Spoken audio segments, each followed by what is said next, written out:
Bonjour à tous, je suis Lyle Wetch, directeur des technologies de l'information chez Kappa. Nous sommes très enthousiastes de partager avec vous quelques mises à jour que nous avons apportées aux versions numériques en ligne du magazine Canadian Photography.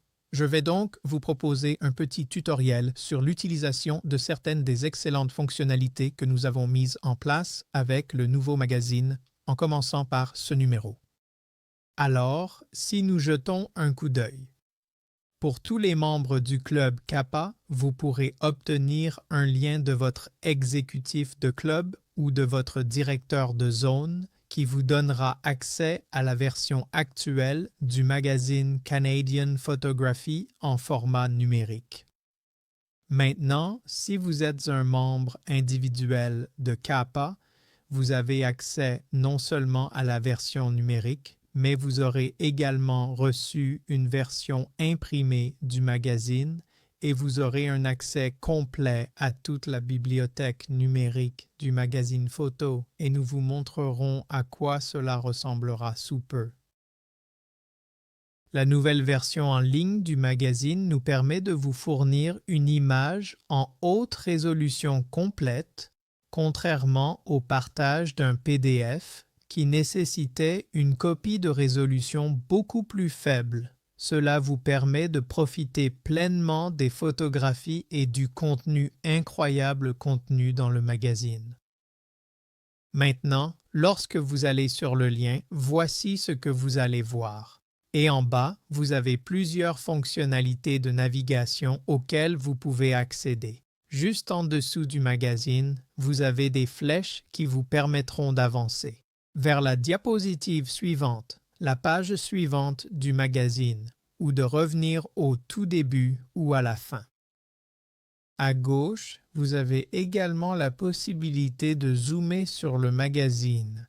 En cliquant sur le zoom, cela nous permet de regarder les choses avec un peu plus de détails et d'avoir une meilleure vue de ce qui se passe dans le magazine.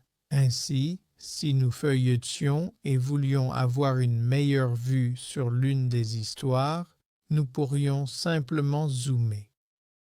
Et ensuite, nous pouvons faire défiler jusqu'à l'endroit où nous voulons obtenir une meilleure vue. Maintenant, cela va zoomer sur l'ensemble du document. Un des avantages également est que si vous avez des difficultés visuelles et que vous souhaitez simplement zoomer sur un composant particulier, il y a une petite zone de loupe sur le côté droit.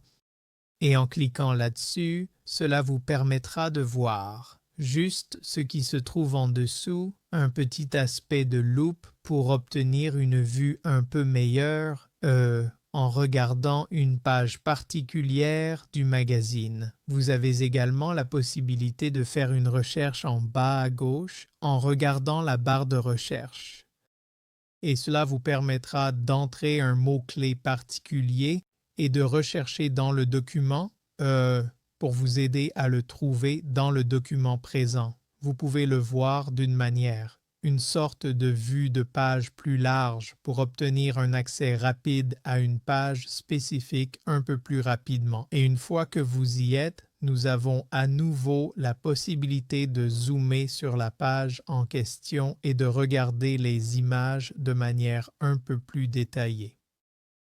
Maintenant, la meilleure façon de visualiser ce magazine est de cliquer sur l'icône qui, dans ce cas, est la troisième à partir de la droite en bas, et c'est l'icône plein écran. Lorsque vous cliquez dessus, tout prend le contrôle de votre écran d'ordinateur ou de votre écran mobile et vous offre la meilleure expérience de visualisation et la plus grande vue possible des images. Maintenant, l'un des points clés, comme nous l'avons mentionné, est que si vous êtes un membre individuel de Kappa, vous avez accès à l'intégralité des archives de chaque magazine de photographie canadienne qui a été publié très prochainement dans la section réservée aux membres sur le site web de Kappa. Voici à quoi ressemblera votre nouvelle vue. Ainsi, vous voyez que le dernier magazine est accessible sur le côté gauche et vous pouvez parcourir et faire défiler pour revenir en arrière et avoir accès à la version la plus récente et vous pouvez faire défiler jusqu'à revenir au numéro du printemps de 2009. Cela vous donne une excellente archive de quelques articles et travaux incroyables datant de 2009. Donc, pour ceux d'entre vous qui sont peut-être de nouveaux membres individuels de Kappa, cela vous offre une tonne d'articles et de photographies incroyables à consulter. C'est ce que nous voulions partager avec vous aujourd'hui, un peu d'informations sur les nouveautés à venir.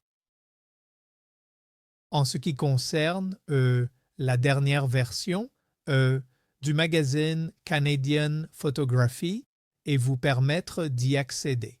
Alors, n'oubliez pas de contacter le responsable de votre club qui vous partagera le lien. Si vous êtes membre d'un club mais pas membre individuel, et si vous êtes membre individuel, vous aurez accès à cela via la section réservée aux membres du site web. Si vous avez des questions, n'hésitez pas à nous le faire savoir, mais profitez de cette version améliorée de l'édition numérique en ligne du magazine Canadian Photography.